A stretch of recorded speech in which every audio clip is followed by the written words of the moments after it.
ગેરકાયદેસર વસવાટ કરતા બાંગ્લાદેશીઓને પરત મોકલવાની ઝુંબેશ ચાલુ છે। તેવામાં અમદાવાદ એરપોર્ટ પરથી ઇમિગ્રેશન ડિપાર્ટમેન્ટે બનાવટી પાસપોર્ટના આધારે અન્ય દેશમાં મુસાફરી કરનાર બાંગ્લાદેશીને પકડી પાડ્યો છે। પકડાયેલો બાંગ્લાદેશી ભારતીય પાસપોર્ટ પર લાંબા સમયથી કુવૈતમાં નોકરી કરતો હતો।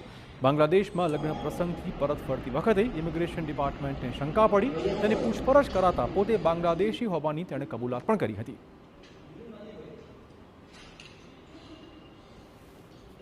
બાંગ્લાદેશી હતો। એણે કલ્યાણી ડિસ્ટ્રિક્ટનું પશ્ચિમ બંગાળનું ખોટું જન્મનું પ્રમાણપત્ર બનાવી એના ઉપરથી આધાર કાર્ડ, ચૂંટણી કાર્ડ અને બધા ડોક્યુમેન્ટ તૈયાર કરી અને ભારતીય પાસપોર્ટ મેળવી લીધેલો। અમદાવાદ એરપોર્ટ પર ઇમિગ્રેશન અધિકારી દ્વારા આ પાસપોર્ટ ખોટો હોવાનું ફલિત થતાં તેની વિરુદ્ધમાં ગુનો દાખલ કરવામાં આવ્યો છે અને એની વિરુદ્ધમાં તપાસ ચાલુ છે। સમાચાર જૂનાગઢથી, જ્યાં વંથલી